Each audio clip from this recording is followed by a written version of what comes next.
This is exactly right.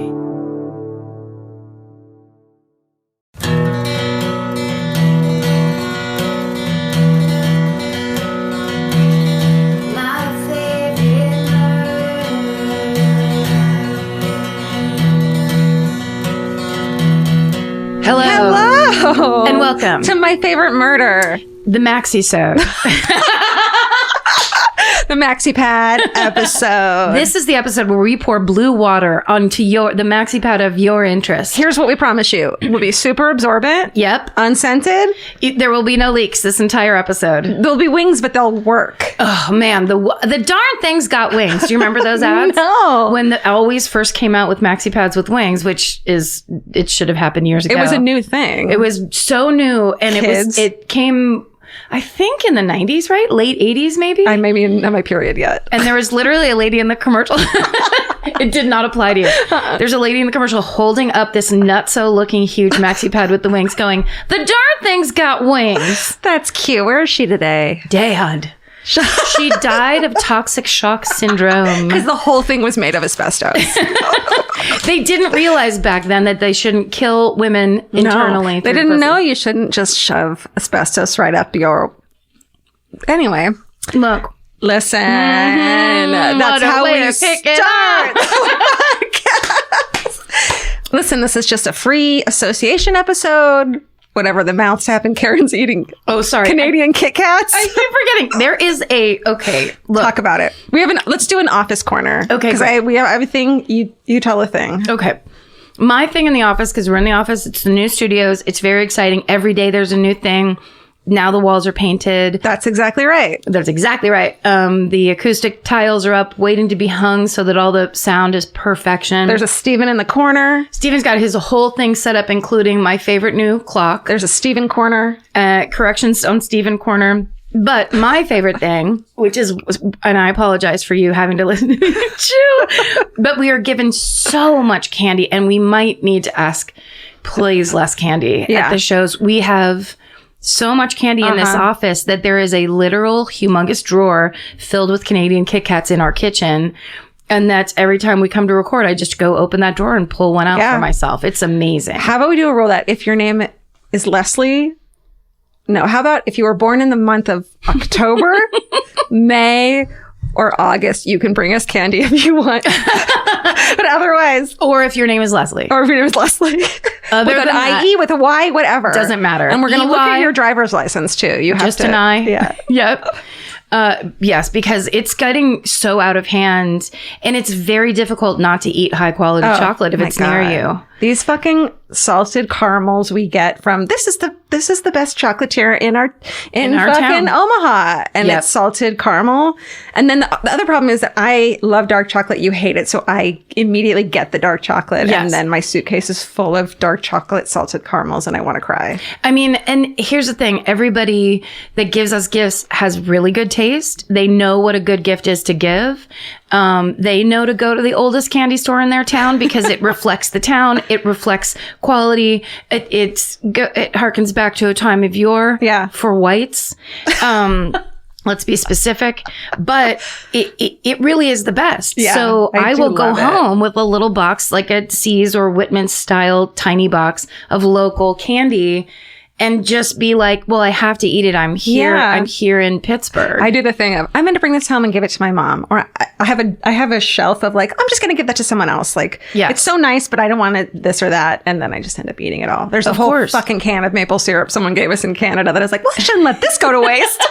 And now I have a fucking can of maple syrup. That's like me sometimes when I'm in the grocery store and I want to buy candy, but I'm so ashamed to be buying candy that I have to make up a story in my head where I start the story. This is for the kids. Someone's going to come over later. Yep. This is for the kids. Who are the There's kids? not one child in my neighborhood. I'm not friends with anybody on a day-to-day basis that I see children. You don't own any children. I don't have them hidden in the attic. There's no fucking kids. Why? Okay, hold on. There's a gnat. We're going to get him. Record this or it might be edited out if it's terrible, but there's a fucking gnat and I swear to God. There's a get-in-your-face gnat that's flying through this room right now. I bet you it's because we turned the lights off and it's cold up there now. Oh, yeah. But also I can't tell the gnat from the floaters in my eyes. Oh, shit. I promise there's an... What? No, I saw it coming at me. Or it'll happen at some point. We'll get that little motherfucker. My office update corner. Yeah. So let's talk about the raggedy clown that we... I think we talked about this in the past episode. We'll put a photo of it up, and maybe a video of it up on our social networks. Someone gifted us what's a Raggedy Ann. It looks like a Raggedy Ann, but it's a clown. And on one side, it's a happy face. And then you turn it over the other side, on the back of his head, it's a fucking vintage clown sad face. With tears on its own face. Crying, knit tears. Almost got him. Didn't get it. Knit tears. Why is it happening? And I was talking, so I came here early and I was talking to Stephen and Danielle. Private conversation? Yeah, but I'm going to tell you about it now. Okay. No. So I walk in the office and I'm like, why is the clown right there?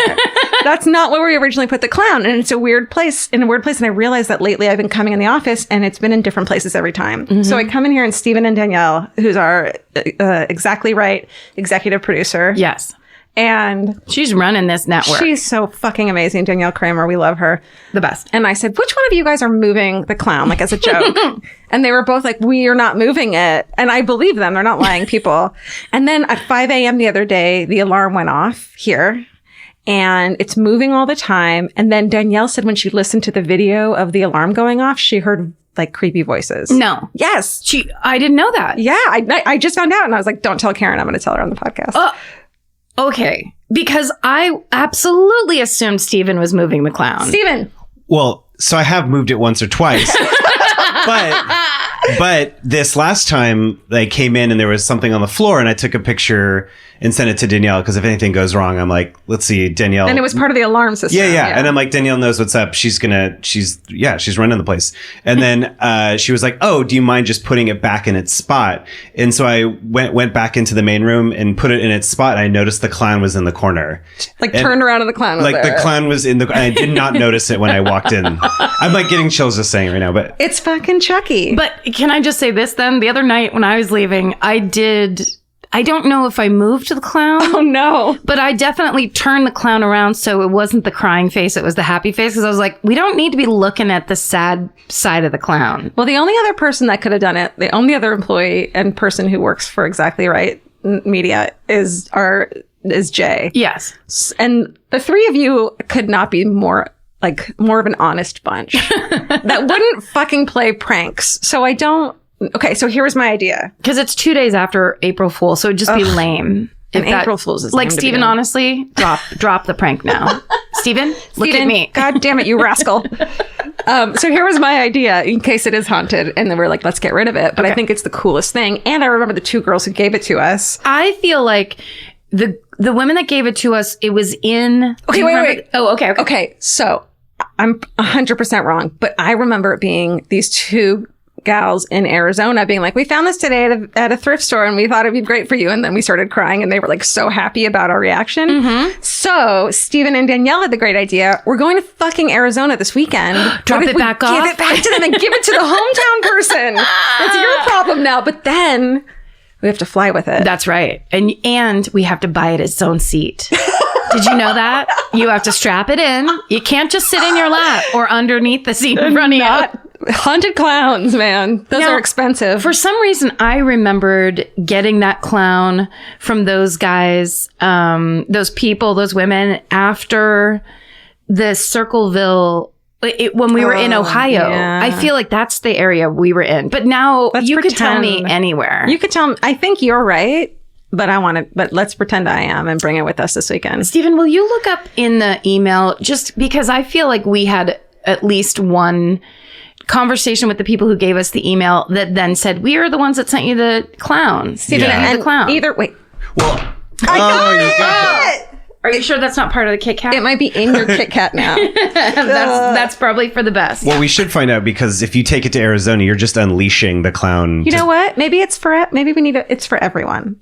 That's right. Good. Exactly. Am I right? We throw it into the crowd. It's up to you now to fucking handle this. What if we bring on the plane and it's an emotional support haunted clown?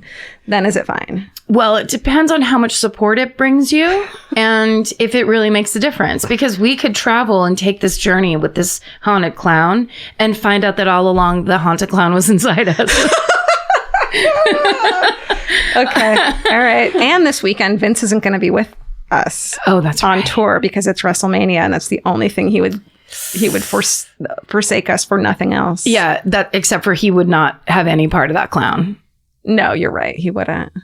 Or you're saying... I'm just saying it's going to be a weird WrestleMania would be the only thing. It's definitely going to be a weird weekend. Yes. We're going to be off our kilters because we don't have our grounding... emotional support, Vince. Yes, our emotional support soil that is Vince Averill. But we'll have a word. Okay, it'll be fine. Everything's fine. We'll see if it's fine or not. Well, we'll let you know. You'll know. You'll definitely know. You'll be the first to know. Smoke and the flames, and you'll know. Now, the last time we were in Phoenix, that was when we were in the Revolving Theater. The Circle Stage Revolving Theater. Really one of the most fun times of my life, I think. Yeah. That night, that audience, the interaction, and the fact that the stage was moving the entire fucking time. I will never forget it. No, it was beautiful. It was magical. We have some announcements. Oh, yeah. Because we have this podcast network. Yeah, this is a Exactly Right corner. God, we got to get something better than that. Yeah. Well, these are just updates. These are network updates. This is a... Yes. That's my news. Teletype. Your phone is buzzing exactly when that was going on. Ew, is that your phone? Let's just see who it is. Okay. I'm so excited. Is that it? Oh. It's from San Juan Capistrano. Oh, your favorite place to vacation. Who the fuck would that be? Your favorite. I love to go down when the swallows come back and shoot swallows. Bite their heads off. It's the best vacation. Listen, PETA, email us. It's fine. We love your cartoons. We love your interactions. Oh, yeah. So, God. Exactly Right is the podcast network we have started. And the Jensen and Holes Murder Squad just premiered. And you guys came out in full force. These guys have been number one on the overall podcast network charts since the night before it premiered and is staying there. I want to convey how incredible this is to us and how much this means to us and how important this is. And this podcast is incredible. Jensen and Holes Murder Squad, but it says so much. You guys made us look really fucking good. Yeah, because we were like, we swear to God, if you guys help us make this thing will go, it will be big and people will love it. We had to sell it. Yeah, and it really worked. And the ultimate, I was telling you and Danielle and Steven this earlier, but the ultimate compliment was the day after it came out, my sister called, who is not a murderer, and is not interested. She's real happy for you. But. She's proud from a distance, but doesn't want to get involved. Mm-hmm. That's her whole stance on everything. And she doesn't like true crime. It freaks her out. She listened anyway and loved it. And she was just like, it's amazing. I love the song. I love the whole setup in the beginning. But to listen to professional people discuss the jobs they've had and the work they've done and where it is now and where they want it to go, she's like, I think it's going to change the way people interact with like their media. I think so too. And here's the thing. You don't have to believe Laura Kilgariff, but she is the one that spotted George Clooney on the early episodes of The Facts of Life when he was just the handyman at the store and was like, who's that guy? And it was back when he had long, weird hair and was kind of beefy. She Clooney'd. She Clooney'd early. Yeah, and hard. And hard. Oh, God. So, but that's this great, week, on the network, all 6 podcasts that we have brand new episodes. Yeah. So we'll read them to you now. Of course, it's Jensen and Holes Murder Squad, which the next episode 2 drops Monday, April 8th. And so make sure you subscribe because it's not going to be on our feed this time. Right. Yeah. Go join it and subscribe and support and rate and do all those things that help podcast. You know technology. You know how to do it. Also, on Do You Need a Ride with me and Chris Fairbanks this week, the great Martha Kelly, who plays Martha on Baskets, is our guest. Stephen was there for the recording. We had a really good time driving around Mount Washington, very randomly. Sure. Just driving around on the east side of LA. Who hasn't had a good time driving around Mount Washington? It's pretty great. Martha, a lot of you guys know her from Baskets, but before she was on Baskets, she was just a really well-known and very well-respected stand-up comic. I don't think people understand how hilariously funny she is. Yeah. And her and Chris are old friends, so she really is just the funniest person. She is. Yeah. I love her. Yeah. And then there's a new episode of the Purrcast, of course. Stephen Ray Morris. He just wooed in the corner. And so here's a crossover, you guys. So this podcast will kill you. Another podcast on our networks. Erin Allman Updike is the guest this week, which is so cool. We met her and she's such an angel baby. Yep. And then last week, I think it was Lisa Hannawalt, who created and animates Chuka and Birdie, also AKA fucking BoJack Horseman. And she's a friend of the podcast as well. And it's just a lot of fun. And you talk about cats, but it's more than that. It is. If you don't like cats, you'll still like the podcast. There's more to be had. Yeah. What do you fucking want? Also, there's season 4 of the Fall Line just started. So it starts today. And of course, wrapping it up with the Exactly Right Network hit podcast, This Podcast Will Kill You. This week, Hookworms. I went hookworms when I got so like, I love this shit. Yes. And they have a great Instagram where they every episode when they, whatever the topic is, they show vintage like ads and posters and warnings and all this shit of whatever the fucking insanity is. Yes. And it's just really entertaining. It's great. And it was so fun when we got to meet Erin Allman Updike. She came to the studio and we all get to stand in the hallway. And that's the funniest thing is this is us bringing this network together. We haven't gotten all to stand together at any moment and go, oh my God, thank you, welcome, or whatever. It was like our first face-to-face with her. We still have to meet the other Erin. She's in Finland. Where are our Erins? Yeah, she's in Finland. But it was just so exciting because it's like, to us, it's all been this conceptual stuff we've been working on for 2 years. And all of a sudden now we're all standing in the hallway giggling about the fact that it's really happening. Oh, it's really exciting. And meanwhile, I'm in a 3-piece suit. Yes. What do people wear to offices? Yeah, totally. Tweed suits. Tweeds. Hard shoes. There's a cane. Dockers. There's dockers everywhere in this office. Definitely. Boat shoes. But there's and boats. The cool thing is that if you have a podcast on this network, we give you a super yacht. Which I think is more than fair. That's right. But that's actually the nickname for a disease that next season this podcast will kill you is going to cover. Super yacht. Have you ever had super yacht? You haven't been inoculated for the super yacht? Oh, honey. Shoot. You're going to need some Neosporin. And get your ass to Walgreens. Go stand in Walgreens. Yeah. All uncomfortable. What else? I don't have anything. You know what we haven't talked about? And just can we please skip? Our discussion timeline is so off because we've been on the road for so long. I just need to have a 3-minute moment for the Madeleine McCann series on Netflix. All the series we haven't talked about. I know. Endless series. But that's the one that is, because I haven't been watching a ton of them lately. Yeah. So there have been a couple conversations where I'm just silently smiling while everyone else does it. Because I'm not going to say I want to watch it eventually. Yeah. But I have to pace it out for myself. Madeleine McCann, though, oh shit, if you haven't watched it, I highly recommend it. Okay. I got a little into it and was like, where is this going? Mm-hmm. And it made me really sad. Yes. It's only bad.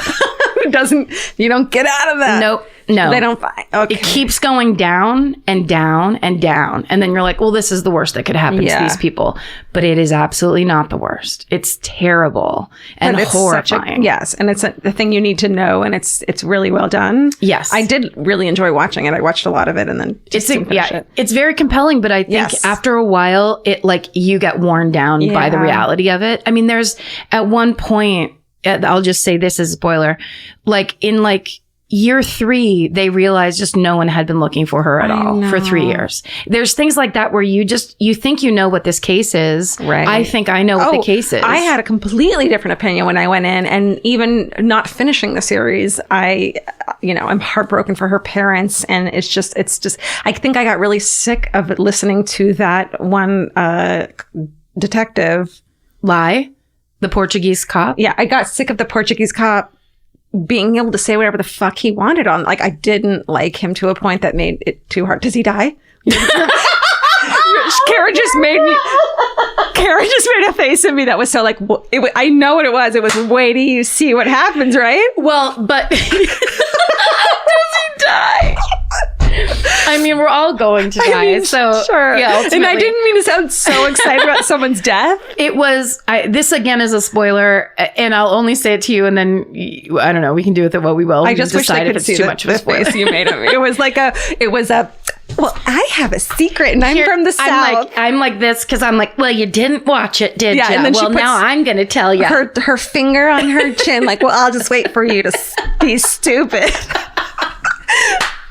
My enjoyment of you not knowing isn't because I'm not enjoying you being stupid. We all have that. But it's almost like that thing where somebody is watching something and like, I can't take it anymore. And you turned it off right before the great thing you're like, happens. wait till you fucking see it. But let me just tell you, he makes a movie about his side of the story. Oh, no. Did you watch that part? No, I only got to the book. I dipped back in simply for the film that they released on Portuguese television that is the most bizarre propaganda weird thing you've ever seen. I'm gonna dip my bandaged toe into that water, even though I was told not to put it in water. She just made the face to me again. Okay. Wait till you didn't hear? That's like gossip. Okay. It's almost like these days it's that story. I can't believe it. It is. I love that it's out because I definitely was like, I think when you told me, have you watched it? I was like, well, the parents did it, right? And then you watch, you're like, how could I have thought that? And it's like, it's because great. The media told you. Exactly. Because the tabloid media is evil. Yeah. It's crazy. Yeah. And they justify anything. They'll do anything to sell a paper, including including the things that they did to the McCanns. It's just insane. Totally. And we have to watch the Mommy Dead and Dearest fucking screenplay. Patty Arquette. Yes. I have to see that. I haven't seen that yet. I actually was so excited and started watching it with Vince, and he was like, I can't do this. Like, watch it alone. Murdering us. Yes. Probably. Munchausen's by proxy is so specifically awful. It's just dark. Yeah. And I was like, well, I won't watch it. But dude, I can't wait. But it's not for people who are not. And I was like, what? This isn't anything. We can watch this. And he couldn't deal with it. No. It's because it's kids. I know. It's kids. I know. It's terrible. But God bless Patty Arquette. What a talented actress who's persevering. Despite the fact that she has Munchausen. No, we're not spreading that. No, this isn't a documentary about Patty Arquette's Munchausen by proxy. Stop spreading that rumor. That's ludicrous. And the idea that even that you gossip at all is sad. Truly. What is wrong with you? We like to berate listeners and just get them in line a little bit. With America's #1 meal kit, HelloFresh, you'll get easy, seasonal recipes and pre-measured ingredients delivered right to your door. All you have to do is cook and enjoy. HelloFresh makes cooking delicious meals at home a reality. From step-by-step recipes to pre-measured ingredients, you'll have everything you need to get a wow-worthy dinner on the table in about 30 minutes. Say goodbye to endless grocery store trips and takeout. HelloFresh has you covered. There's something for everyone, from family recipes to calorie smart and vegetarian, and fun menu series like Hall of Fame and craft burgers. HelloFresh has more 5-star recipes than any other meal kit, so you'll know you're getting something incredible. HelloFresh is flexible and it fits your lifestyle. Easily change your delivery days, food preferences, and skip a week whenever you need. Break out of your dinner rut and make deliciousness part of every week with HelloFresh. I love that even though HelloFresh is super easy and they make it really basic and straightforward, you still feel like you're cooking this incredible home cooked dinner. And that makes me feel good about myself. And that instead of just ordering takeout, I'm actually making something and preparing something at home. And it feels good. So for $80 off your first month of HelloFresh, go to HelloFresh.com/murder80 and enter murder80. It's like receiving 8 meals for free only at HelloFresh.com/murder80, promo code murder80. Go buy. I would swear that I'm first. Is that right? Yes. Oh, it must feel great. Well, this is also I feel like the first time we've done 2 in a row in the studio in 4 years. 2 in a row, and we've been home for more than 3 days. Yeah. I feel like I'm living my life. I'm getting MRIs. I had one dinner with a friend. I'm just you're out and about. Look at me doing things like a normal human being. I am, I have reached a level of cuddling with my dogs that is, I feel like my dog George is having a real emotional impact from me being gone so much. Yeah. Because she gets up into the bed and then snuggles up onto my shoulder where I'm like, we're here. Like, you can't get closer to me. And she wants to be like, if you leave, I want to feel it. I want to know. Yes. It's very sad. Also, she's the size of a small horse. So it's not like normal cuddling with pets. It's like, oh, look, the horse is here. The needy, emotionally needy horse is here. You're her emotional support, Karen. That's right. Oh God. I wear a little blue vest when she's around. Oh, you're okay, George. And she's like, you can touch her. It's okay. To strangers who are like, what? Okay, you can pet her. What kind of dog are you? What kind of dog are you? That's sad and sweet. And it's very sad. Leaving this weekend. Yeah, but I'm going to take them to the old dog camp, so they never know, because it is water and pools and stuff like that. I mean, take me there for a fucking weekend. Okay. Please, take me there, please. Well, I'm first. Great. So here we go. Okay. Karen. Yes? You know I love some fucked up shit. Yeah, you do. Shit that goes all the way to the top. Right? I always say. Oh, are you going to tear down some major established... Maybe. Yeah. This is the mysterious death of Karen Silkwood. Yes. Why haven't either of us done this? Or thought of it at all? Did you watch the movie? Yes, I will get to that. Okay, sorry. I tried. I've seen the movie. I tried to watch it again. It's available nowhere. Right. Really surprisingly, except on YouTube, of course. And it's available on YouTube in the left-hand corner of the screen. Perfect. And the rest of it is someone's like screensaver space. It's like literally outer space coming at you. That's how the director wanted it to be seen. That's the original intent, was that it was going to be shot and presented that way. You can't understand all the words. No, but why would you? The gist. Yeah. So I did my best and I watched a lot of it. Great. But I bet you anything your fucking dad has a VHS copy of it. If he does, I'm telling you that you're getting the combination of a fresh 80s Cher. Oh. And then Meryl Streep at the height of her shit. She is so fucking good in this movie. And Cher is amazing. Yeah. As we all know. Everybody's got a hairstyle in that movie that I go like, I need that hair. Yeah. That is the hair that would make me seem just generally appealing. I could see Cher's hair on you. Like a big curly long thing. It's what I've always wanted. You need that. But Cher has the perfect face for it, because she has like a long, dramatic, very beautiful face. Like it doesn't hide behind her hair. Right. I have a Campbell's Soup Kid face. So when I have dramatic hair like that, it looks like I put my mom's wig on and I'm running around the living room. Maybe you need to get a cut out of a Campbell's soup can and wear it as like around your, like, like a sandwich board.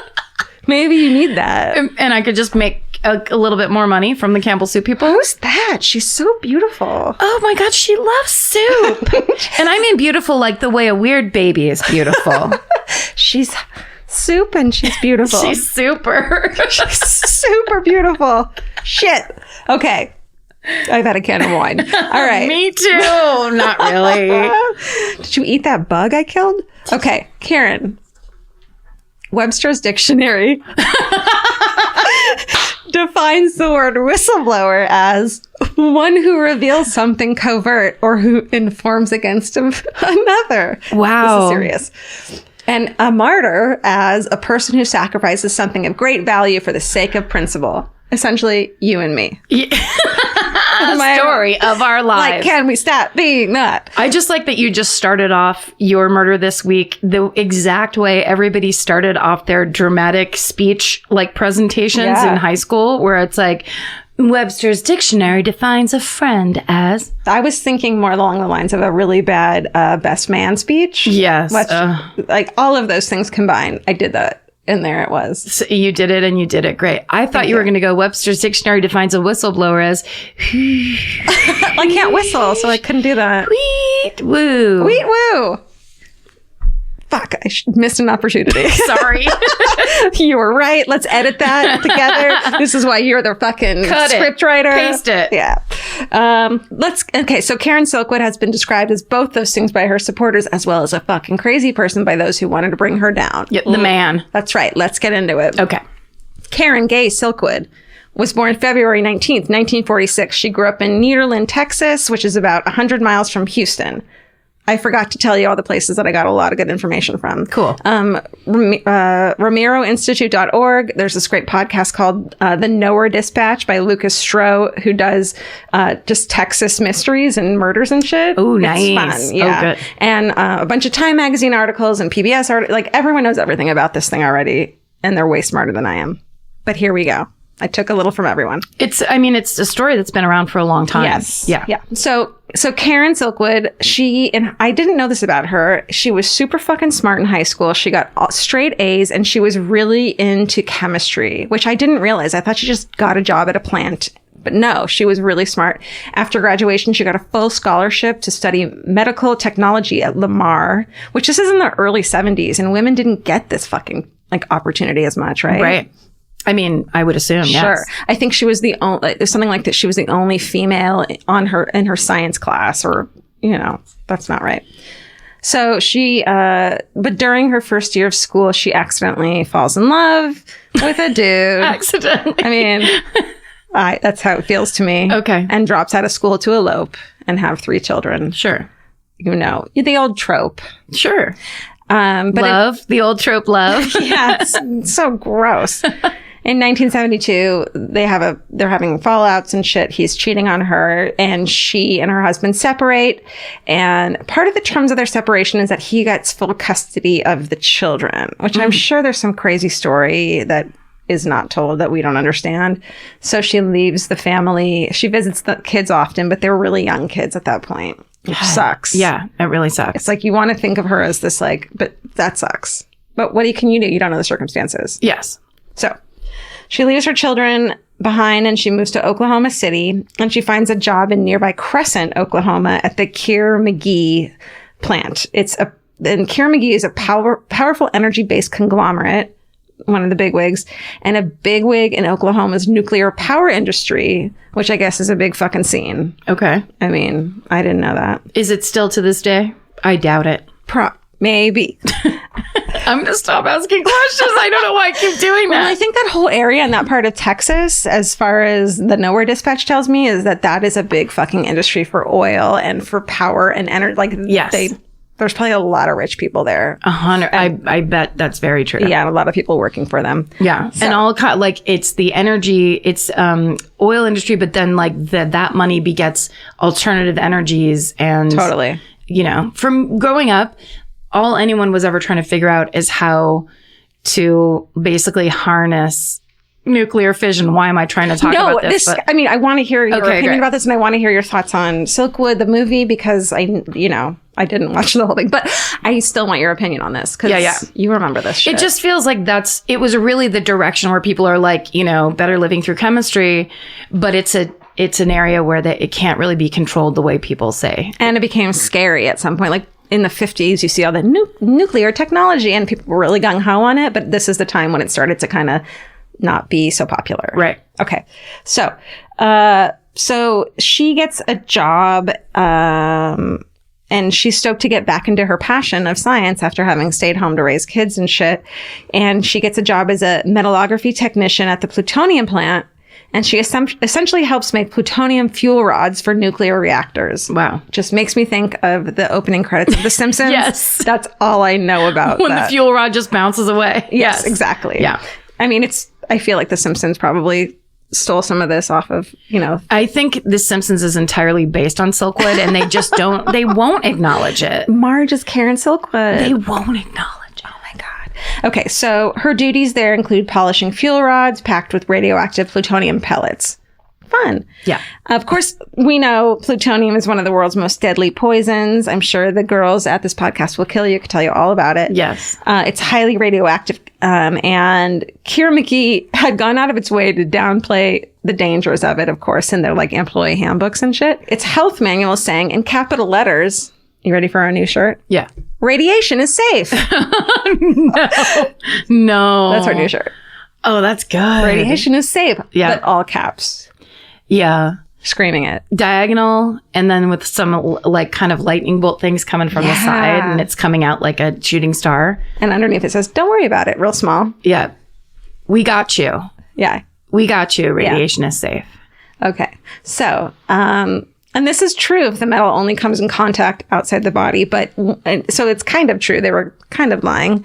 But once it enters the body through the nose or mouth, there's this barrage of these subatomic like bullets into soft tissue that wreaks havoc on your body. And a dust-sized speck of plutonium is widely thought to be able to cause cancer if caught in the lung. Like, that's all it takes. Dust size. Yeah. Shit. Right. Not good. So while at the plant, Karen Silkwood joins the Oil, Chemical, and Atomic Workers Union, which in the 70s, the unions were fucking hip as shit, right? Well, they were very necessary. Right. Oh, yeah, definitely. Yeah. There was a lot of workers. Because also when you first started talking about this, I was like, wait, this is not Norma Rae. This is a different movie than Norma Rae because the same era, Norma Rae was slightly earlier and that was basically about unionization. Yes. But both great movies. Same feel. Powerful women getting it done in real life. Yes. So she joins this union, which is, you're right, very necessary. There's a strike not long after she joins. The strike fails, which led to a bunch of the workers there leaving the union, but Karen stayed. And part of the reason is because she was elected to the bargaining committee of the union, which was she was the first fucking woman to be in this position, which is huge, which I'm sure made her not want to quit the union, even if she's mad at them for, not whatever. So as this bargaining committee member, she's charged with investigating health and safety issues at the plant. And as she did, she began to find some red flags. She sees spills, falsification of inspection records, inadequate training, health regulation violations, and enough missing plutonium to make multiple nuclear weapons. Jesus Christ. Where'd it go? You buried the lead. Yeah. But also people aren't putting the container back on the cottage cheese in the refrigerator, which there's spores. I mean, can we please clean up after ourselves? Jesus, missing plutonium. Your mother doesn't work here. Yeah. What if it said that over the plutonium? Your mother doesn't work here. Put it back. Put it back.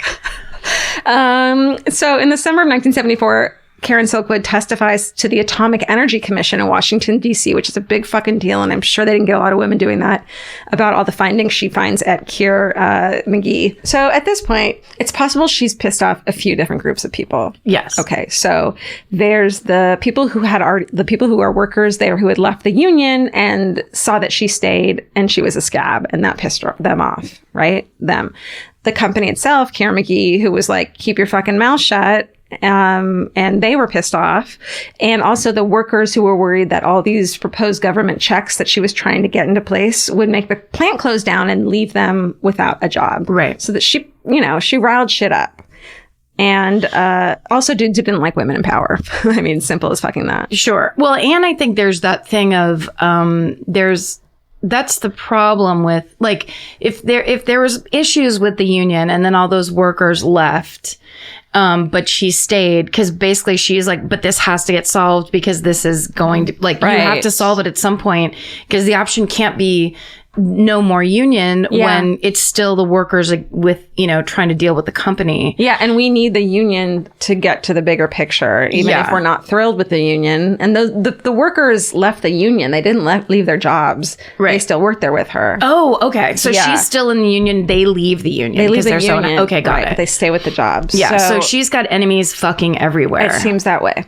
And she's right, which is the worst fucking feeling. So that's part of this whole mystery of her death. So on November 5th, 1974, she does a routine check, which you see in the movie. You just have to kind of put your hand over, some kind of scanner, and it beeps and fucking goes crazy if you have plutonium. You don't want it to happen. It happens to her. So she discovers she has been exposed to over 400 times the legal limit of plutonium. So some people think that it was done purposely as a retaliation by one of those groups. That's like one of the theories. That she would expose herself to 400 times plutonium radiation? No, that one of the workers put it in her gloves that they knew she was going to have. They purposely made her get a plutonium poisoning. Yes. Yeah. So that's one of the theories. Karen herself thought it was a deliberate act by those in power at Keir McGee, which is another option. And of course, it very well could have been because one of the many safety issues that were going on at the plant, because at Keir McGee, there were issues between 1970 and 1975, there were, guess how many reported exposures to plutonium there were between 5 years? Let's see. If there was 5 a year, that would be bad. And that's 25. 574. No! God! So it just was a constant. So if you worked at this power plant, you would probably die of radiation, essentially, or get some kind of a cancer. Yeah. And of course, then you have their doctor saying that's less than the legal amount that you're allowed to be exposed to. It won't cause cancer. You'll be fine. You know, that kind of debate going on. This is a real Aaron Brockovich situation. 100%. Where it's just like PG&E going, it's okay that your poison is being leached into your groundwater. Well, it's the thing with and this is not the same, but with peanut butter, you can have 0.5% insect parts in it. Yes. And you're like, well, I don't want any insect parts. And that's well, don't eat peanut butter then. Yes. I don't, Right, exactly. But it's almost like the company is saying, look, we're all going to get poisoned by plutonium. Yeah. Let's grow up. Here's how much. You only had a little. Yes. Fuck up, motherfucker. Yeah. But it's that thing. And I'm sorry to equate it but I do love the movie Aaron Brockovich. But when they sit down to negotiate with the PG&E lawyers and they're fighting back and forth, and then one of the lawyers takes a sip of water and she goes, oh, we had that brought in from Hanford or Lemoore or wherever they were in Central California. And they freeze where it's those motherfuckers who would never take the treatment that they are insisting other people live with. They would never let their kids drink Flint fucking Michigan water. No way. But they're saying it's fine. You're fine. Yeah. Take a shower in that. You're fine. And we don't owe you clean water too. Yeah. Meanwhile. Oh yeah. Oh yeah. Yes. Okay. Here we go. So, and here's where I need you to explain a little bit about Silkwood showers. Not explain, I think that you'll word it very well because I didn't do it well. But Silkwood showers have been like a joke. Like, I need to go home and take a Silkwood shower after being that bar because I stink. Or that guy talked to me, I need a Silkwood shower. It's like a joke. But it actually means something. It's a decontamination shower. So when she put her hand over that fucking alarm thing and the alarms go off, they grab her and in the movie drag her to the decontamination showers. Yeah. Which are humiliating and awful, and you get stripped down and you get held in place and scrubbed with a fucking wire brush. And they say to you, don't cry, it'll make it hurt worse because the salt of your tears get into the raw skin and it hurts worse. Jesus Christ. Yes. Yeah, I didn't know that part. I didn't know the part about the wire. That seems... I might be embellishing on the wire, but it looks like a wire. It looks like a wire brush in the movie. Yeah, I mean, either way, even if it's the softest brush in the world, to have 3 adults brushing you as they're trying to get contamination off you is horrifying. And it seems like that's set up in a way where it doesn't need to be that humiliating, but some pervo set it up where that's the way it turned out. Well, you're being treated like, I hate to say cattle because I think they should be treated better, but that's essentially. And then the movie, I remember the movie, what was that Angelina Jolie movie that was so good? God, there's been so many. Fuck, hold on. There was the one where her child goes missing and she yells changeling. The changeling, and she gets put in an insane asylum and they wash her like that. Yes. Do you remember that? And one of the washers is Ricky Lindholm. Is it for real? Yeah, from Garfunkel Notes. Fun fact, everyone. That's amazing. I remember watching it and like, Ricky Lindholm. What are you doing, Ricky? There's also a movie that Bo Derek starred in. It was Tarzan from, I believe, 1980. And it was after she was in the movie 10 with Dudley Moore, and she became this humongous sex symbol of the very, very early 80s or late 70s with her island braids. Yeah. Her culturally inappropriate braids. Yes. Now. Back in 77 when it was more of a celebrated thing to exploit other cultures. But she then was in this movie. I think it was called Tarzan.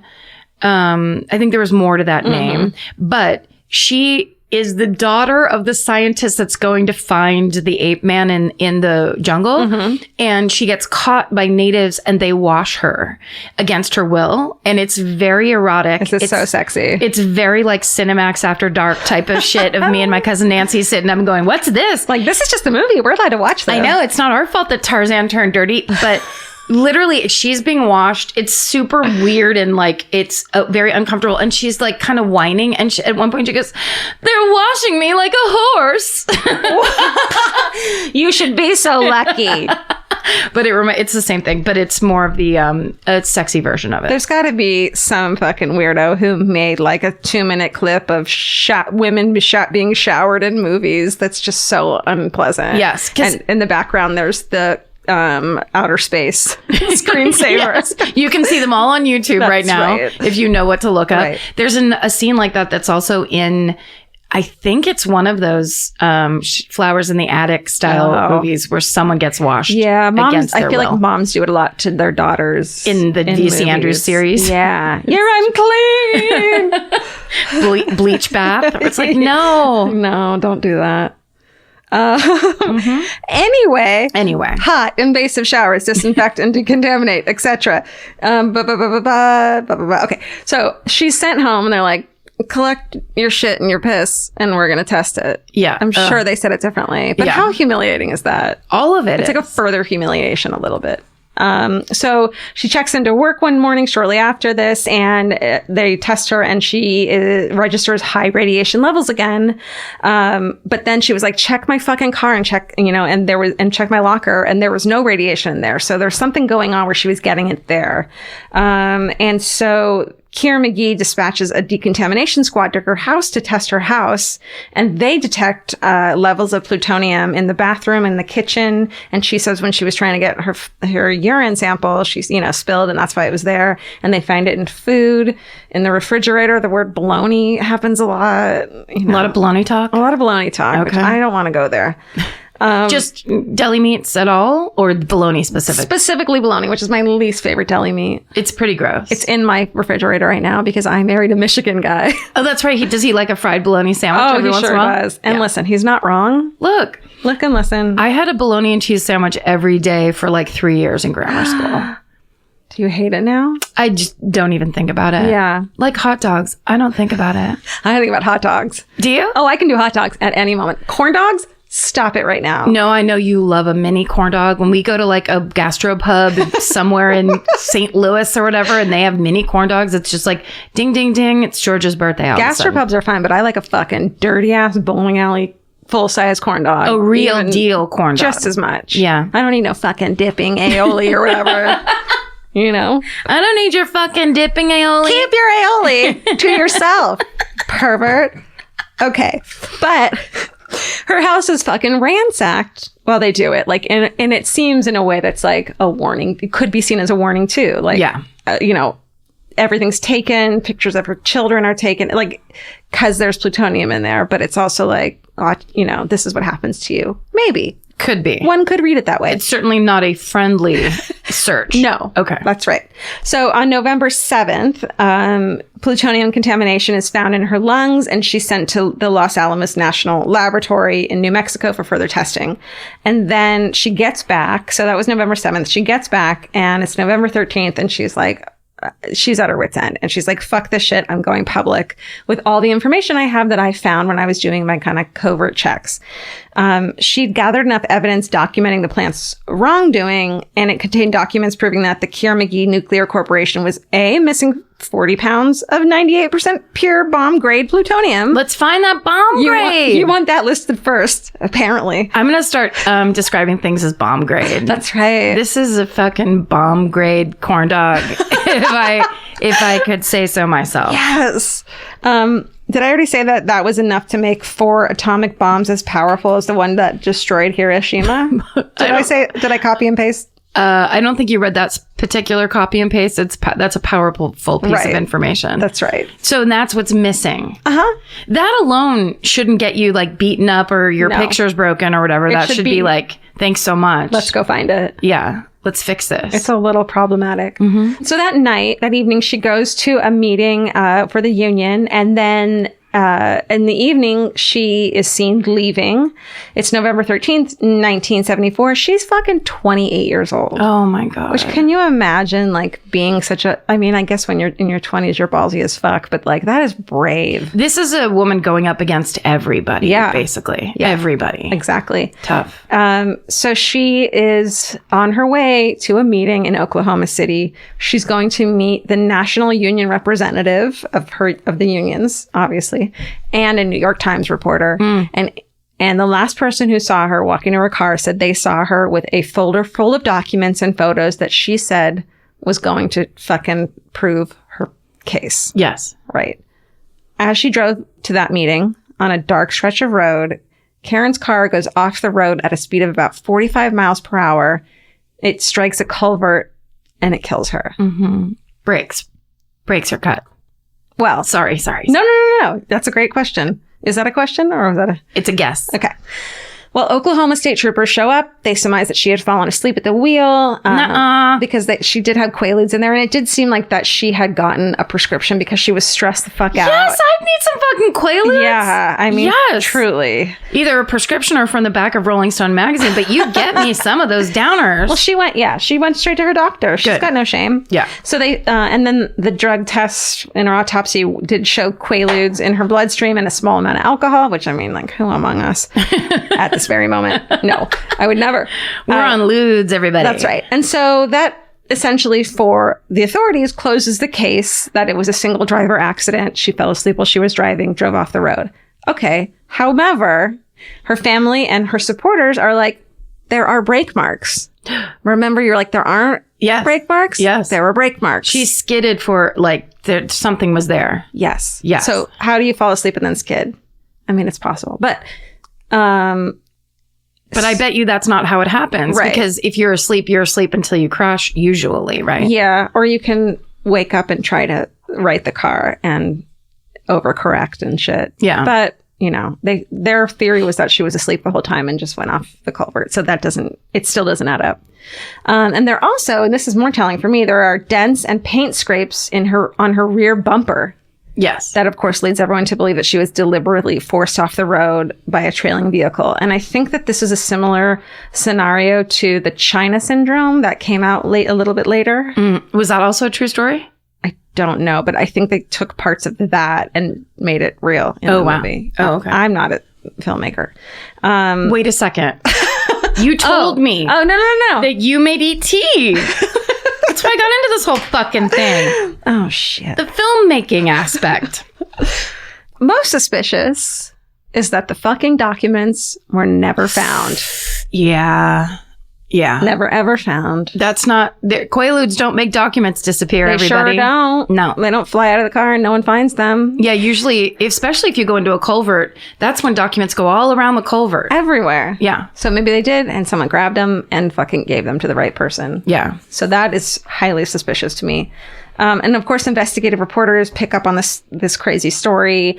And there's a series of newspaper and magazine articles about the events leading up to her death. And everyone at this point is kind of turning on nuclear power and energy and seeing how dangerous it is. And also seeing how few checks and balances there are because they're making a shit ton of money off of them and the government's stoked on that. Yes. So the case is embraced by environmentalists, nuclear energy foes, feminists as well, and civil libertarians. So everyone's like, this is shady. Yeah. Great. So because of this publicity, there's a nationwide demand for an investigation. And a couple attorneys file a lawsuit on behalf of Karen Silkwood's children and father. Oh. I know. Not for wrongful death in her car accident, but for willful negligence leading to her plutonium contamination, which is like such a sneaky thing to do. But that's smart. It's get him at the source. Yeah, because you couldn't prove the car accident probably, but you can prove this shit. Right. So lawyers for Keir McGee argued that Karen Silkwood had snuck the plutonium out of the plant and intentionally contaminated herself to make them look negligent. Nope. So kamikaze style, she's going to make them look negligent by basically committing slow, terrible plutonium poisoning suicide. And did they have purse checks? Like when you work retail and they check your bag on the way out? They had to have that. Remember those? How humiliating those were? That's so funny. Because we used to have those at the gas. Yes. Or I'd be like, my purse is so 90s small. I didn't steal one of your rugby shirts, you assholes. And then when you were the manager and you had to purse check other people and you're like, I don't want to do this, just steal something. Yeah, people at ours, actually, it's funny because all of our managers were super cool and everyone would just walk out and they just like, it was all a gesture. Yeah, hold as your opposed bag. to like anybody rifling through your stuff. Right. Everyone knows put the free shit in the garbage bin back in the alley. Then go out to your car and then be like, I'm dumpster diving. Exactly. For brand new. I didn't know that was a thing people did. I never did that. Not once. And how dare you accuse me? Okay, so that was their argument. But then the argument too is like, well, that makes you look negligent that an employee could just walk out with, like, that's kind of not a good argument.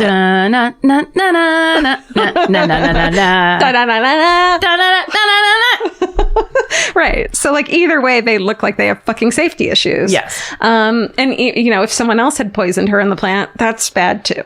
So they also said that Karen was emotionally unstable and her capacities have been fucked up from tranquilizer use. They're trying to like blame it on her. They said that she was in this fucking fight with her union and the company and that she wanted to prove that the plant was dangerous by any means and that she was a Webster's dictionary definition of martyr. Yeah. Right. That was their argument. Which is insane. Like, what would the point... Like, it's that the idea that that's even they're able to present that as a logical argument. Yeah. When it's like, it's just a person trying to say you guys are lacking and you need to tighten your shit up.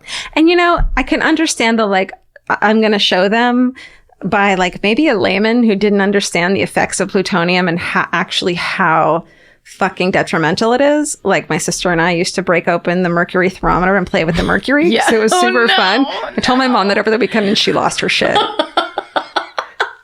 Do not have latchkey kids. That is so hilarious because I remember a thermometer breaking and my mother, who never freaked out about anything. Well, she was a nurse. Yes. But she was like, don't.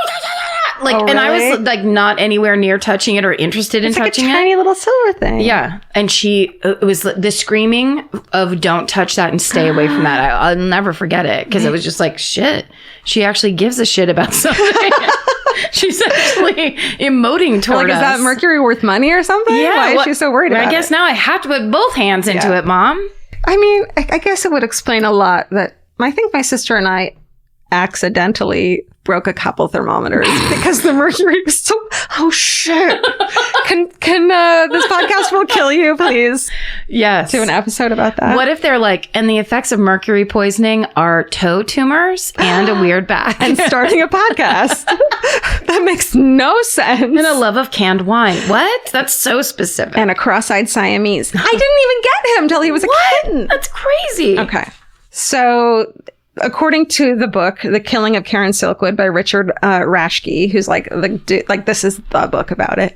The family's lawyers, he says they were harassed, they were intimidated, and even physically assaulted. One person like maybe skipped town and was never heard from again. Yeah. And one person, quote unquote, killed herself before she was scheduled to be a witness.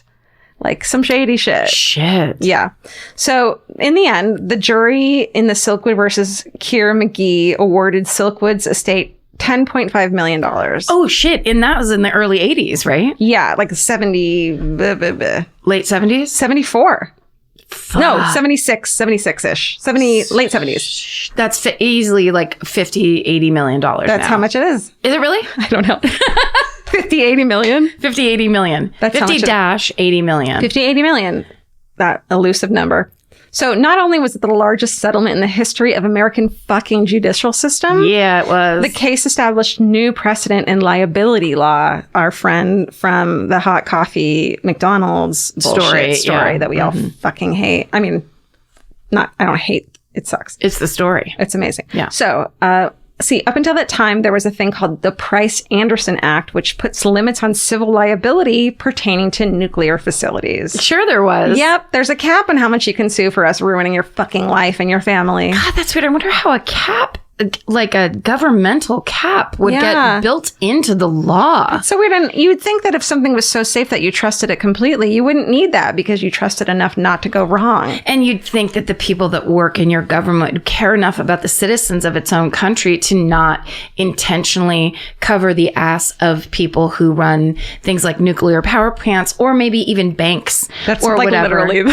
Sorry. No, I love it. I love that we're on the same page because like literally my last sentence and when I was or my last paragraph, and when I was writing it at home, Vince was home, and I was like, "Yeah, you motherfucker!" Like I was yelling shit.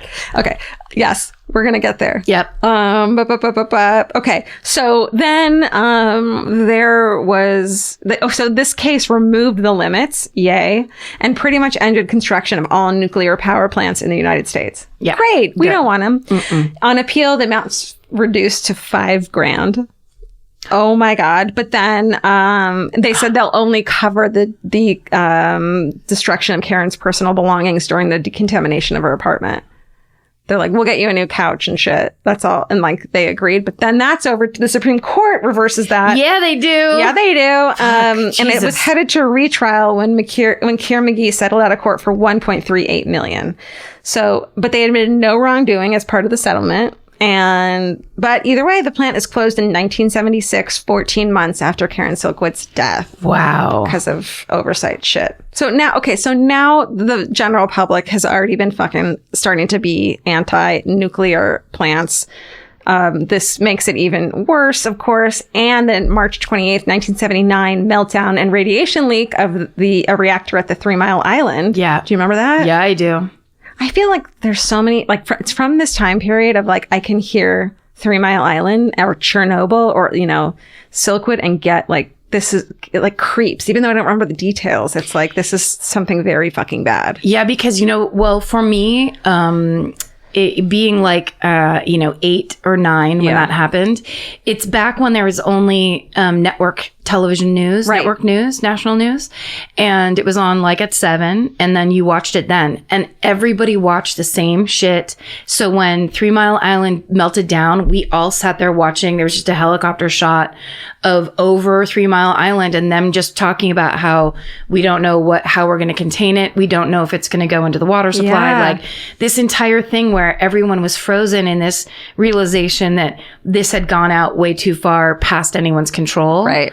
And again, it's that feeling of like you can't trust the people that are making these decisions because they're going to pick a monetary gain over safety every fucking time. And that's why all those like that's how the Greenpeace eco like warriors came about, because they were like, these people won't be stopped. They're truly sociopaths. And they're not going to be affected by it. You, the people who have no decision over whether it happens or not, are going to be the ones whose children have to drink that water. Yes. Who have to breathe that. I mean, everyone has to breathe that air, but Yeah. And it's similar to like Flint, Michigan, where it's like they will poison all of us for $11 and another yacht. They will fucking do anything for money. These people that are in charge that rise to the top because sociopaths rise to the top. Megalo fucking maniacs. And you think they're going to stop and be like, well, I don't need that extra 15 cents on the dollar. So let's make them good water. No, they're not going to do that. They're never going to do that. Right. No. Okay, so that 3 Mile Island happens. In 1983, the Academy Award nominated movie Silkwood, starring Meryl Streep, Cher, Kurt Russell, sheds more light on Karen Silkwood's suspicious death and the issues with the nuclear power industry. And as a result, Karen Silkwood's story kind of opens the public's eye to all of this shit going on. Yep. And in the years since that happened, she's become a martyr for unionists, whistleblowers, and those opposed to nuclear power. And while it's no doubt that it's like not a question she had been exposed to plutonium, there's still questions of, people still say, did she deliberately contaminate herself? Did she come into contact with it because of lacking safety standards at the plant? Or if her death was a deliberate act by the all-powerful nuclear industry that had been enjoying the lax rules imposed on it by a government whose main concern wasn't the safety of its citizens, but of the military, industrial, congressional complex and the few elite wealthy Illuminati. I don't know where I was going. I was tired. Who unbeknownst to plebes like us, have sole influence on public policy. We can fucking vote all we want. Did I get that part out? It's those lobbyists. Yeah. No, I mean, this is everything that I think is coming to to a head right now in our culture is basically what Donald Trump represents is that unchecked megalomaniac and sociopathic greed. Yep. Greed above all, money above all. And in a way where it's like that idea of like, why would you fight to keep a thing that's killing all these people so that you can buy another boat when you won't be able to sail anywhere because everything's going to be dead. But they think it's going to happen anyway, so they want to be safe and they don't want to share any of it. I mean, and then you see shit like my mom and I who don't get along, and we scream at each other because we have differing views of whether or not Donald Trump should be fucking president. But it's like they want us plebes to yell at each other about it because then we won't spend time looking at the bigger picture, which is that we're fucking puppets. Yes. And this is this greedy fucking, and both sides are these greedy megalomaniacs. There's a few good people out there. Not enough. And I think it goes all the way to the top. It goes all the way to the top. And I think maybe what they didn't see coming and couldn't imagine having to contend with is fucking Karen Silkwood. Yeah. And they had to put her down for that. Mm-hmm. And that's the mysterious death of Karen Silkwood. Wow. That's like, it's so odd because it's so relevant today. Yeah. It's all that stuff. Union stuff. It's like, it's the workers and people.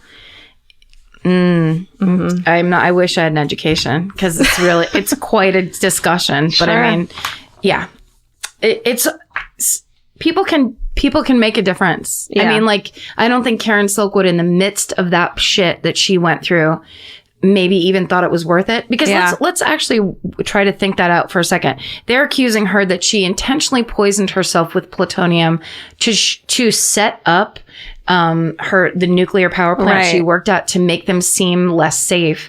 That still doesn't account for all the missing plutonium. Right. So if she did that in order to draw the eye to it, then we owe her a debt of gratitude. Yeah. Because that plutonium's still gone. Who owns it? Where did they sell it to? Who can make a nuclear bomb? If you ask the dude who wrote The Killing of Karen Silkwood, it's to our own government. Yeah. And we sold that plutonium to other countries. Sure. And if you look into our past governments, look into it. It's not a surprise. Look into it and tell us what you find. I don't want to look into it because I just watched the Madeleine McCann documentary and it was really hard. You can't handle more of that. I just don't need any more of the mercenary psychopaths in this world that will do anything for money. Yeah. It's just such a bummer. It's such a bummer. Wow, that was great. Thank you. That was a fun pseudo discussion we just had. Dive deep down. So, okay, I'm obsessed with Chernobyl. Yes. The photographer, friend of the podcast, Robin von Swank, she fucking went to Chernobyl and took all these photos and talked to the people who still live there who wouldn't leave, like the grandmas and shit. So von Swank Curiosities, there's just a shit ton of the most gorgeous abandonment porn in Chernobyl of all fucking places. And that's such an amazing use of her talent. She is the same photographer. She took our picture that we use now, the most current picture, and then she also took the Murder Squad boys picture. That's right. That it looks like it's a podcast picture. It also looks like they're a really rad alt country band. Yeah, or they're like joint authors of a like crime novels. Sure. Which I guess they kind of are. I don't know. I mean, it's true ones. She's super talented. Go and look at all of Robin von Swank's all of Robin von Swank's stuff because she's amazing. Yeah. All right. Tell me a story. Do you want to hear a story? I just cracked a new can of wine. I can finally sit back and listen instead of trying to spout. You relax for once. Why don't you take it easy? Mom have a night off? It has wings. The darn thing's got wings. So this is a story, and there is so much more to it. But it's one of those ones that happened at the end of last year. Because you know how every once in a while I like to do let's update true crime happening in the real world. A freshie. Like the time that I reported on the guy that had all the leaves in his fucking living room and it was from 7 years prior. I like a freshie. Okay. So, we met, and now I'm going to guess and say that was in Des Moines. Great. We met women who knew that murderer who had the leaves in his living room and had plastic bags of leaves pinned up to all across his wall. Go look at a photo of it. It's as creepy as it sounds. It's really crazy. And one of these women who somehow knew him, I can't remember if it was like some distant relative or ex-workmate or whatever, they said it wasn't that they believed it was purely for insulation because he wasn't paying for the heating in his home. So he's just taking the leaves thing, which I said, he's really going out of his way. You know, it's like, I get that. And it's like, but it's still a fucking bananas solution. It's a banana solution. It's a banana solution. Executed bananasly. Right. And it doesn't make you more sane, but it makes sense. There's at least a line of logic to it. Yes. But it's still, so it's not just like leaves everywhere. I love leaves. Yeah. Is he jerking off into these leaves? Ew. But at the same time, yeah. Don't kill people. Please don't kill people. And if you feel like you need to bring the outside indoors, which is, design wise, it's a great aesthetic. Yeah, but if you're being literal about it, call a friend. Get a yurt. Get a yurt. So this is the story that happened at the end of last year, where a serial killer named Sam Little made a confession because he had been arrested in a cold case. Do you remember this? I'll tell you more because I'm not telling you anything. I wish that. Yeah. What if you were like, and I'm not telling you anything? Guess until you know. Okay. I got most of this information from an LA Times article written by James Queally, Queally, from when it came out. There was also an amazing article in the Cut, on the website The Cut. Good one. And the title was "The Serial Killer and the Less Dead," and "Less Dead" was in quotes, written by a writer named Gillian Lauren. And that thing was very long and very involved. And then, of course, the great Wikipedia. So anyway. Oh, yeah. Shout out so much of this shit. I mean, I had to look up nuclear industrial complex just to make sure I was saying it right. Were you clicking with it, link within link? You're on 4 pages in. Yes. Yeah, Thank you, Wikipedia. This is how we learn. This is how we grow. So it has wings. The darn thing called Wikipedia's got wings. Okay. So in 2012, there is a detective on the LAPD cold case team. The lead detective at the time was named Mitzi Roberts. Yes. Which I love because she sounds like someone that would book like the Improv in the 80s. Yeah. Like, oh, did Mitzi put you on? That's from the Comedy Store, but so she was the lead cold case detective, and she brought her team to Louisville, Kentucky with an arrest warrant for a 72-year-old man named Sam Little. They brought him back to California to face 3 charges of murder. He was convicted and he was sent to jail without parole.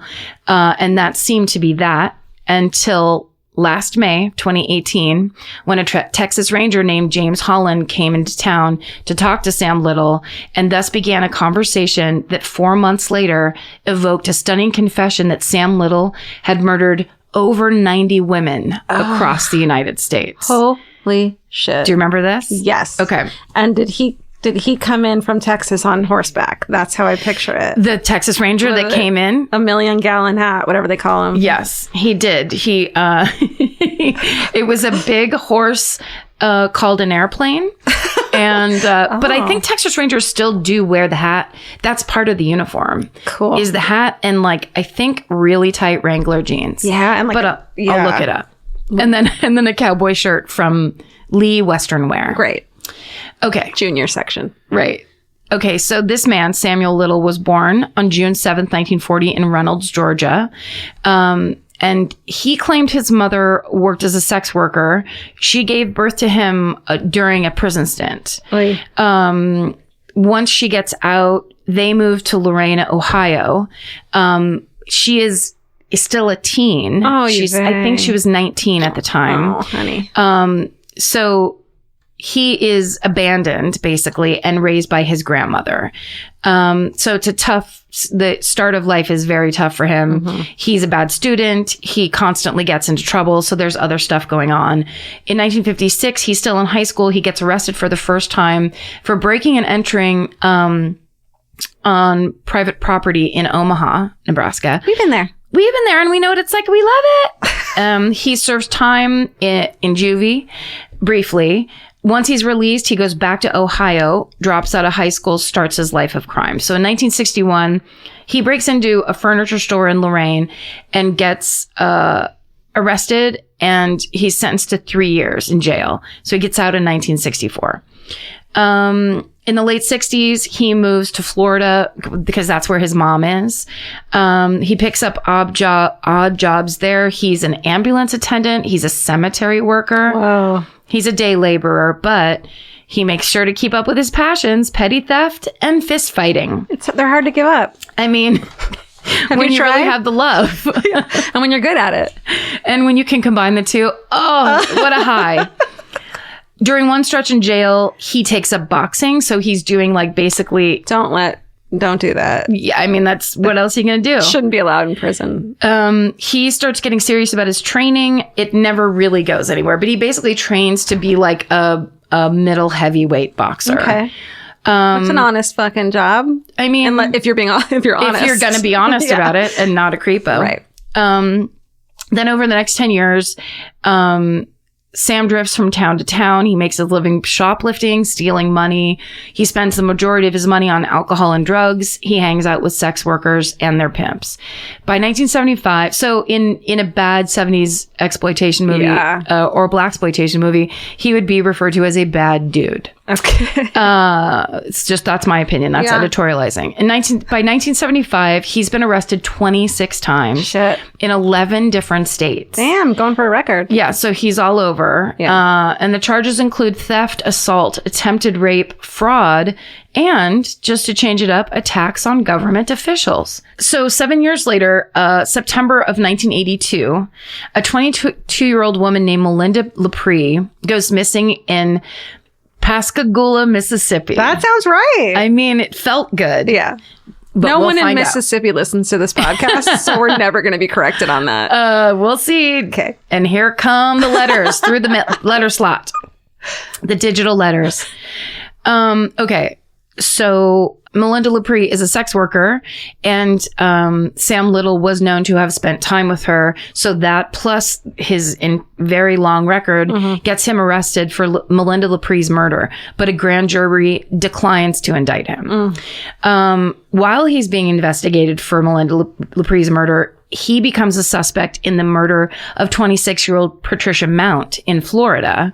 So when the grand jury passes on indicting him for Melinda Lepre's murder in Mississippi, he's transferred to Florida, where he's then tried for the murder of Patricia Mount. And during this trial, witnesses testify that they saw Sam Little with Patricia Mount the night before her disappearance, but without any other damning evidence, the prosecution's case falls apart. And in January of 1984, Little is acquitted of Patricia Mount's murder. So then he immediately moves to San Diego. So in October of 1984, less than a year out of prison, Sam Little is arrested once again for the kidnapping, beating, and strangling of 22-year-old Lori Barros, who was he left her on the side of the road for dead, but she was not fucking dead. Yes. She was playing dead until he left. She survives. She reports the crime to the authorities, and she identifies Sam Little as her attacker. But there's a delay. It takes the police about a month to find Sam Little. And when they do, he's in the same place where he assaulted Lori Barros the month before. And so when they find him, he's there with another woman that he has just strangled, who's unconscious in his car, in the backseat of his car. God. So they arrest him, and the woman survives. So they get there like just fucking in time. But I know what's going to happen now. Like, this is the part where everyone in the audience claps. Yes. And then you turn to them, or one of us turns to them and says, why are you know how this is going to go. Don't clap now. Yeah. Don't clap now. I have 4 pages left in my hand. You're going to break your own heart. Yes. Yes. That's how this always is, because you can see it so clearly in hindsight. If Lori Barros comes to the police and says, this man just attacked me, strangled me, and left me for dead, everybody, they should all be out. It shouldn't take 3 weeks. Well, they look at her record and maybe she has some arrests or some record. And so they say, well, who fucking cares? And yes. Paul Holes will say, this is not how it happened today. Yes. Acknowledging that that's how it fucking happened then. Yes. You know? You can't not acknowledge it. Right. I mean, and that's the best thing you can do is say, these are the old attitudes. We have to change it. Yes. We have to change it. Yes. Okay. So now that he's been caught red-handed, he's found guilty of his crimes against both of these women. And he's sentenced to how many years in jail? 4. Yeah. 4. That was the same time, right, Stephen? Did you see that? That was perfectly at the same time. time. How did that happen? Because I thought you were going to take 2 more seconds. And then I was like, I'm setting it up to be a disappointing thing. I was going to say 5. Yeah. It's 4 and he ends up serving 2.5 years. Fucking. For the attempted murder of 2 different women, like a month apart. So he's released again in February of 1987. Great, let him go. And where the fuck does he go? South Central Los Angeles. Right. So this is from Jillian Lauren's article from The Cut. Quote, ravaged by the crack epidemic and the Reagan administration's subsequent war on drugs, South Central became a playground for predators. Mm-hmm. During that era, up to 7 sexually motivated serial killers, including Lonnie Franklin, who is the fucking grim sleeper, Chester Turner, Michael Hughes, our boy Richard fucking Ramirez from The Devil, and Louis Crane and Sam Little himself operated with near impunity in the area, according to local law enforcement and community activists. Holy shit. Yes. So they not only, we've talked about this a bunch of times. The Grim Sleeper murdered sex workers and Black women in South Central Los Angeles for 20 years. It went on so long that it's the kind of case you almost can't cover. Right. Because of how extreme it is, how extensive it is. Like, you can't do it justice, really. I can't do it justice, I should say. You can't do it without totally insulting the police force, because it's a really hard case to cover with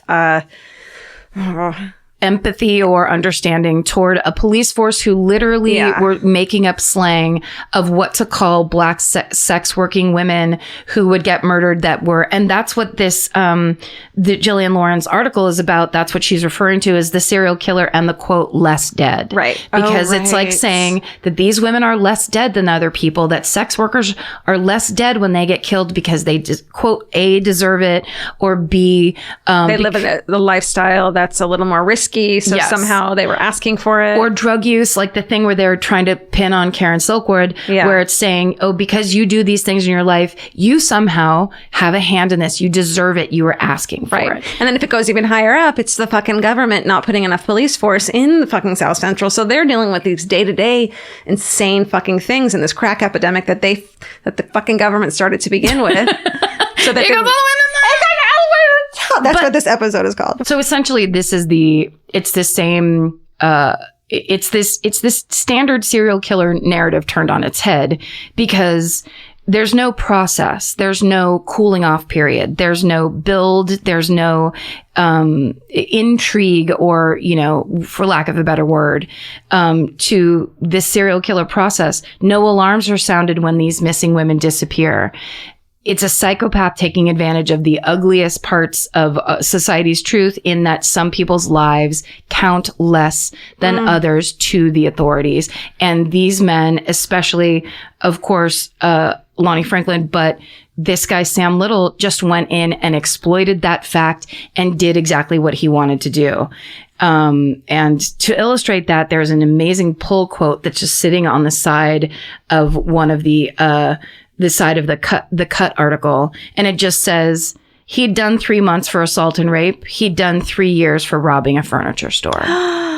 And that's it in a nutshell. That's it right there. What we value and how the law works for those things. Okay. So basically, this is another quote from that cut article. Quote, they began working up, when the cold case team went in, they began working up a dossier on him.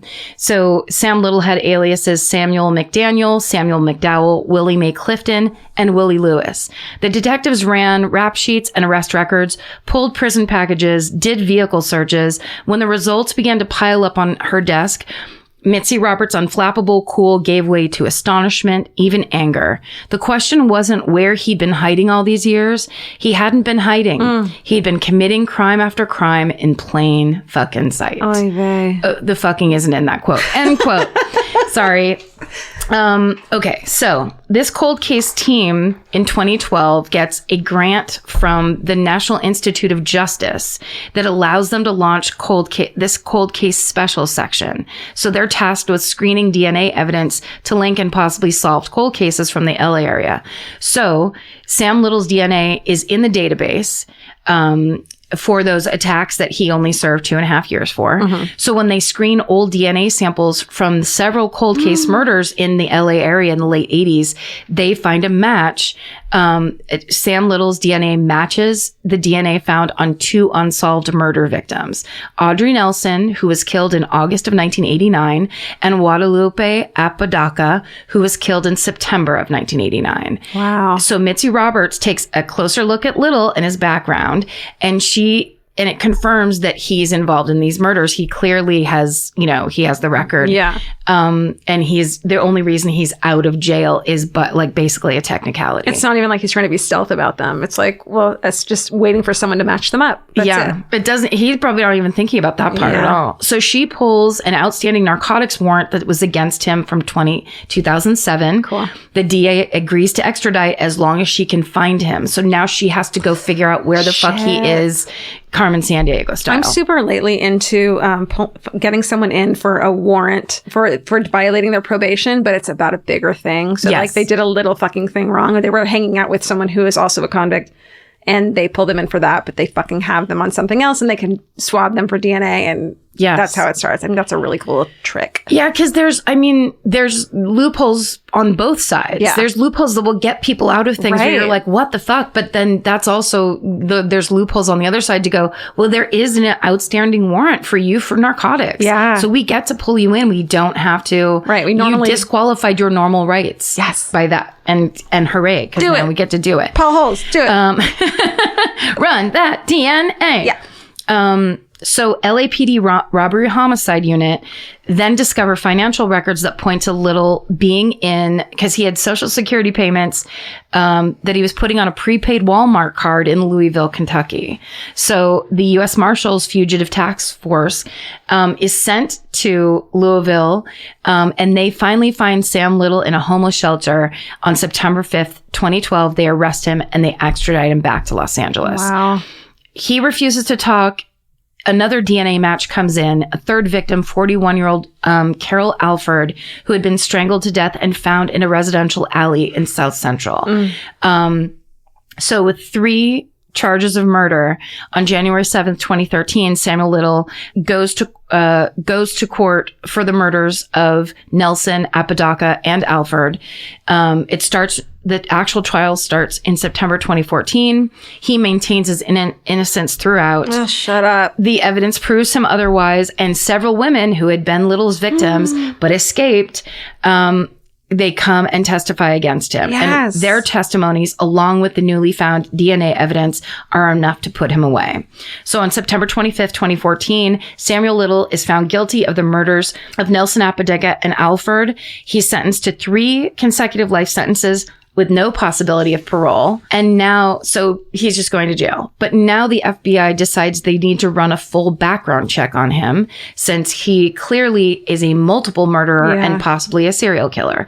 And that leaves them to discover compelling links in his history to many more cold cases. His travel patterns, for one, line up with the timing of several cold case murders, including one in Odessa, Texas. Oh my God. So in spring of 2018, Texas Ranger James Holland, the one that we were talking about, along with VICAP crime analyst Christina Palazzolo and Department of Justice Senior Policy Advisory and VICAP liaison Angela Williamson. These are all the jobs you can have in law enforcement if you want to go in there. Love it. You can fucking just work for VICAP all the time. Yeah. Do it. They go to California to interview Sam Little because he wanted to get transferred to a smaller prison. The prison that he was in California was out in the desert. It was 105 all the time. It was really crowded. Maybe there's like fucking crazy mean prisoners that they don't want to be in the population with. Yes. I think that's a great tactic too, is trading, being transferred to there are better prisons than others. Just smaller. He wanted a smaller, quieter, because now he was in his 70s. Well, good for fucking him, but also like, let's solve some cold cases. Right. He had something to give. And so that's when James Holland from the Texas Rangers came out. So James Holland says, I will take you to a prison in Texas, where it's much smaller, it's cleaner, it's quieter. There's barbecue. Like, you might be able to get some barbecue there every once in a while. And you might be like, he was kind of there's a bunch of perks. But we need to know about these cold cases in Odessa, Texas. Yeah. And that is the conversation that he has over a 4-month period with James Holland, where he eventually confesses to over 90 different murders that took place between 1970 and 2005. He begins this confession by simply naming cities, states, and the number of murders he's committed in each location. Oh my God. He's like a fucking Israel Keys style serial killer, where he just was kind of went wherever he felt like going and didn't have a lot of connections, and just kind of killed sex workers and women of color that were in situations. And because he was trained as a boxer, what he would do was beat the shit out of them, and then when they lost consciousness, strangle them, but then leave them in say a motel room or an alley, or a place where, if they are known sex workers and known drug addicts, the cops would look at their body and say, that's probably from the drug overdose or whatever. Yeah. Random. And basically all of the detail of the murder would get lost in the lifestyle that the authorities were looking at when they saw the dead body. Yeah. So basically, Sam Little goes into deeper detail. He can describe the events of every murder with staggering clarity. What the fuck? He's also a talented artist. So he has drawn many of his victims from memory that are in the Cut article. That's the top picture. It's this series of portraits that are kind of cool looking, where you're like, what's this? And then you look down and they were all drawn by him. Oh God, that creeps me out so much. It's super creepy. So among the murders confirmed to have been committed by Little is the January 1996 murder of 24-year-old Melissa Thomas. He, as he recounts it, met Melissa on one day on the street in Opelousas, Louisiana. They drove to a cemetery to use drugs. While they were there, they moved to the backseat of the car to have sex. And while back there, he began to stroke her neck. And he even recalls her saying, "Why do you keep touching my neck? Are you a serial killer?" And in that moment, his temper flared and he strangled her to death. She was 24 years old. 24. Her body was later found naked beneath a pecan tree in a cemetery behind a Baptist church. And when questioned about the details of the event, Little was able to recount the layout of the town with such accuracy that authorities were able to confirm his involvement. So he remembered every fucking moment of it. Basically, after countless interviews with Sam Little, detectives have described him as, quote, pure evil and, quote, a charismatic psychopath. So far, of the 93 murders he's confessed to, the FBI has corroborated 39 of them. Holy shit. With, quote, many more pending. Oh my God. Again, from the Cut, quote, so far he has described 93 killings, 39 have been confirmed by available evidence, like those of Rosie Hill, he killed in 1982 in Marion County, Florida. Daisy McGuire, killed in 1996 in Houma, Louisiana. Nancy Carroll Stevens, who's killed in 2005 near Tupelo, Mississippi. And Little's first murder, a blonde woman in Miami, which was recently confirmed, but her name has not been released. And again, this is restating it, but he dodged the arrest by targeting low-income neighborhoods and areas with particularly high numbers of drug addiction and unsolved murders. He said, quote, I can go into my world and do what I want to do. That's his attitude about it. The other factor contributing to the ability to dodge the efforts was his method of killing, which, as I explained, he basically, because he used his hands on them, they would always assume there's no bullet wounds, there's no stab wounds, there's no overt signs of a murder case. Right. And so there's no defensive wounds either, probably because he knocked them out immediately. Yeah, he just like punch them out and then strangle them to death. So no foul play was ever suspected, and most of the deaths were attributed to drug overdoses. Holy shit. Today, Little's in poor health. He will likely stay in the prison until his death. So the goal now is to verify his victims and provide closure and justice in the unsolved cases. So VICAP is hoping that this case will serve as a reminder to every jurisdiction of the importance of consistent violent crime reporting. Because when you actually investigate the death and you see that it's a violent crime and you put it into VICAP, then they can start tracing these people who are perhaps serial killers around the country. Yeah. And 5 hours ago, there was this story that I just found. Like from today? From fucking 5 hours ago. Like literally. The headline said, prolific serial killer draws more victims after confessing to 90 murders, including one in Houston. And basically, he drew a picture of a new person, and the authorities saw it and were like, who is this?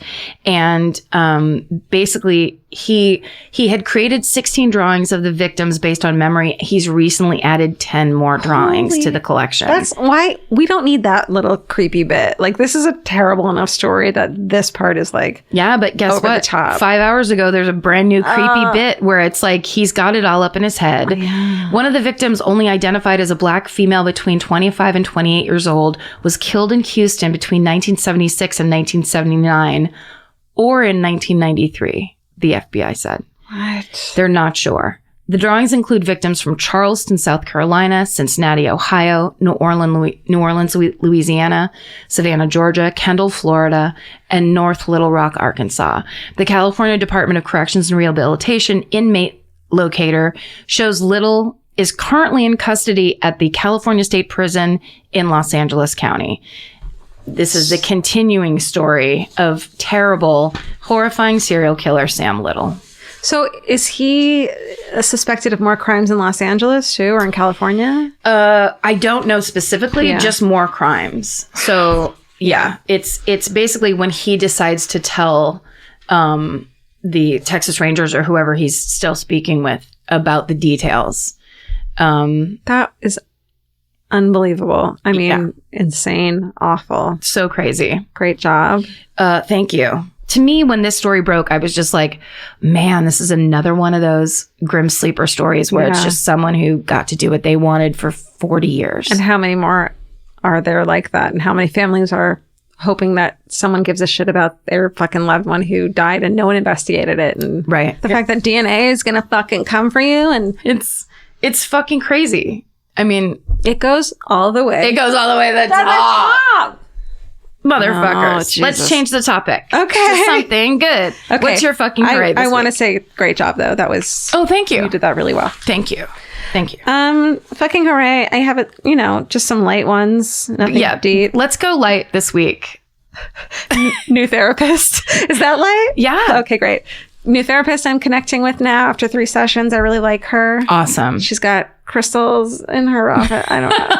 All the stuff you love. Yeah, stuff I don't like, but I think people who have their shit together have. You know what I mean? Like her, she has a geode? A coaster, essentially a geode, like a coaster that's made of, that's a hexagon that's marble. Okay. Which to me is like, oh, you have your shit together. Okay, yeah. Is that weird? No, not at all. I told you, my first appointment with Michelle, my therapist, I looked around and everything was mid-century and moss green. And I was like, this is crazy. This is where I belong. Absolutely. If you can match your furniture, I can tell you about Janet. Okay. Yes. The trust is there. There it is. I'm getting to house remodel a little bit and pick out like tiles and shit, which also means that I get to be bossy, which is hard for me, and I'm learning how to... No, it is not. You're high as a kite. It's all you do. Okay, you're right. But I love it, and I could do it without feeling guilty because I'm paying her. You should not feel guilty anyway. You get to do what you want. I know. I'm learning. In this life. I'm learning. I'm trying. You get to. Okay. Especially with shit like tiles. What if I was like, yeah, and then I just squatted and took a piss on the carpet? Then we take you to your favorite therapist. Yeah, and then Ricky Lindholm scrubs me the fuck down in a mental institution. And also, okay, I binge watched Pen 15 which is just the word penis with the number. It's just, I get it. Yeah. It's on Hulu. It's their original show. And it's like a combination of Strangers with Candy meets Degrassi. And I don't cry. I'm talking to my new therapist about that. Okay. I cried in 2 episodes. Whoa. And it meant so much to me. It was such a beautiful show and so well done and great acting and also weird. And it's also kind of a miracle that it got made because it's just a weird show. Yeah. But in a great way. And in the same way with Strangers with Candy, it's like, it just meant a lot to me. It was a beautiful show. So that's awesome. Pen 15. I've heard so many good things about Pen 15. Yeah. Yeah, I should watch that. Well, mine, I would say on a similar note, I've been watching, there's a bunch of Miss Marples that are on. Which one's that? Miss Marple it's Agatha Christie's character, where it's the old lady that basically keeps showing up at places and being like, what's going on here? But she's a nosy Nelly. She's a nosy Nelly that's as smart and observant as Sherlock Holmes. So she goes in and is like, but I noticed that you had that brooch on yesterday. And it's really delightful. And in this series that I'm sure was BBC or some British network, there's several different actresses that play her because it was on for so long and the character's old. So the actresses were on the older side. Cool. So there's a couple different and they're all amazing in their own way. But it's just, it's that thing that's getting me through at night sometimes where it's just like... comforting. It's so comforting. But then you look at it and the casts are amazing. The directing is amazing. Like, it's actually great television. Yeah. That I kind of put on like, no, this funny old lady. And it's like, I love this show. It's almost like you can do both. You can have this like binge watching thing that you put on in the background, but it can also be really well made. And that's like nice too, probably. Yeah, it feels good. Yeah.